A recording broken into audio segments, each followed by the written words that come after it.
Good afternoon, everyone. In case you're sleeping, my name is Phương, or as many of you are more familiar with, Liz, and I'm currently a sophomore here at EF Academy, New York. Now, when I first arrived here in America, I was fairly aware of the fact that things aren't always going to be as it is, starting a new chapter in my life and all. I understand that, of course, there are always going to be cultural shocks, but this one particular thing that I'm still very much perplexed about wasn't exactly cultural. It was about something else completely. It was about hiding, staying silent, locking the doors, dimming the lights, and don't move until an officer comes and gets you. And for what? No, actually, from what? The first ever lockdown drill that I ever did in my life was in the first semester of my 9th grade year. At first I thought, well, it's just a drill. How confusing can it be? Well, wrong. I genuinely thought that we were preparing for an apocalypse when my teacher began to wind down the curtains, dimming the lights, and telling us to stay silent. Like, are IB exams coming to get us or something? Well, jokes aside, it's genuinely saddening to see the ugly truth that is happening all around America. The fact that the Second Amendment of the United States, meant for self-defense and protection, is being distorted from its original purpose into concealing unregulated gun access and turning schools, which supposedly is a safe space for education, into possible homicide locations. Back home in Vietnam, drills were most often for fires or typhoons, naturally caused disasters at best. So fear stayed external. The possibilities of perpetrators being classmates or passerbys was unlikely. However, here in America, fear feels internal. The possibilities was endless. Teachers, classmates, passerbys, firearms in the wrong hands could turn any location, not only schools, into tragedies.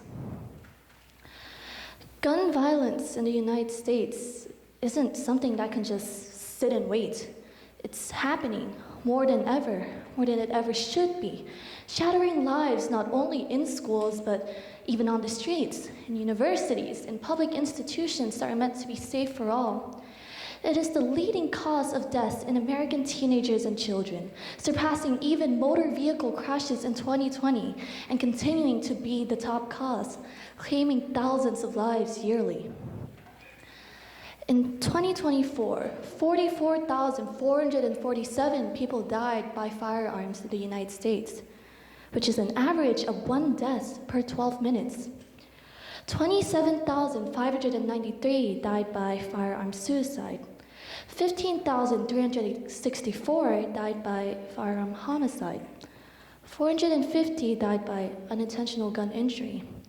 And an estimated of 636 were fatally shot by law enforcement. Now, I would like for us to have a moment of silence to honor the lives lost to gun violence, to children and adults all alike, to the recent cases of Brown University, to the lives lost in Minneapolis, Minnesota, to the children of Sandy Hook, and to the countless of other lives lost to gun violence.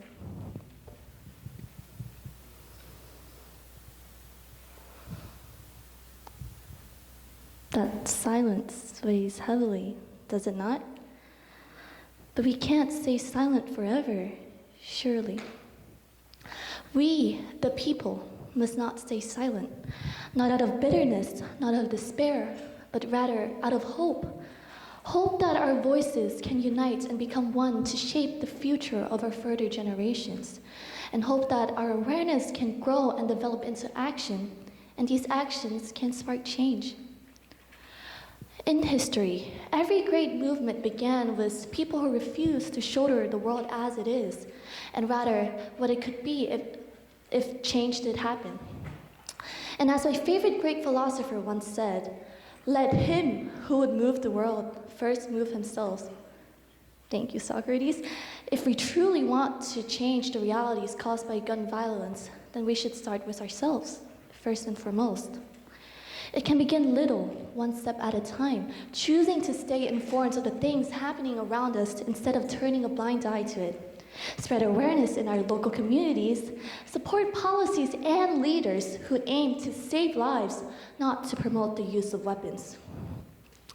We may not have the opportunities to change the set of laws that has been long embedded in the Constitution of the United States, but we can choose to support those who do. We may not have opportunities to speak directly in front of Congress, but in our own respective communities, we do. Little movements at this time may seem insufficient or perhaps even insignificant, but really, we are already moving forwards ourselves. And these acts of spreading awareness may seem little, but the reality is the movement spreads itself from these foundations. So when I said, we, the people, must act, it doesn't necessarily mean that we have to do something big right away. It can start small and eventually foster into something more empowering than we could ever imagine. So think of it as like the butterfly effect. One small change can cause something bigger, something larger, more significant in the near future. And every step that we take on this journey proves that we aren't just helpless bystanders in this story. But take this. My message to you here today in this theater is that you are not just audiences in this story, but rather you are all authors who are capable of shaping the future of our societies. Gun violence in the United States and worldwide must be put to an end. If not today, then perhaps tomorrow. If not tomorrow, then maybe the tomorrow of tomorrow. But what comes after tomorrow is undecided, and it's completely fine to be unsure. But one thing that's for sure is this.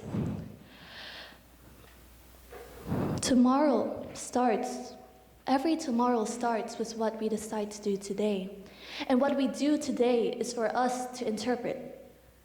Should we continue to stay silent and turn a blind eye to the realities caused by gun violence? Or shall we speak, rise, and take action to build a safer tomorrow?